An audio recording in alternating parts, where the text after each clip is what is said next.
یہ بادیہ نشین بدو کفر و نفاق میں انتہائی سخت ہے، اور اس قابل ہی نہیں کہ اللہ نے اپنے رسول پر جو کچھ نازل کیا ہے ان کی حدود کو سمجھ سکے، اور اللہ بڑا دانا حکمت والا ہے۔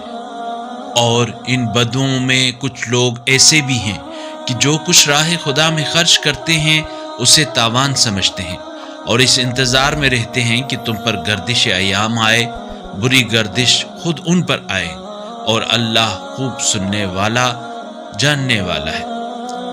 اور انہی بدوؤں میں کچھ لوگ ایسے بھی ہیں جو اللہ اور یوم آخرت پر ایمان رکھتے ہیں، اور جو کچھ راہ خدا میں خرچ کرتے ہیں اسے اللہ کے تقرب اور رسول سے دعائیں لینے کا ذریعہ سمجھتے ہیں۔ ہاں، یہ ان کے لیے تقرب کا ذریعہ ہے۔ اللہ انہیں عنقریب اپنی رحمت میں داخل کرے گا، بے شک اللہ بڑا بخشنے والا رحم کرنے والا ہے۔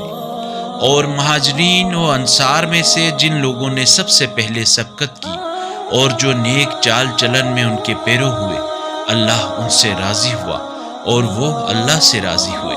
اور اللہ نے ان کے لیے ایسی جنتیں تیار کی ہیں جن کے نیچے نہریں بہتی ہوں گی، اور ان میں وہ ابد تک ہمیشہ رہیں گے۔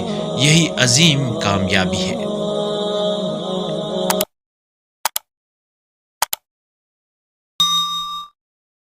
اللہ نور السماوات والارض، اللہ آسمانوں اور زمین کا نور ہے۔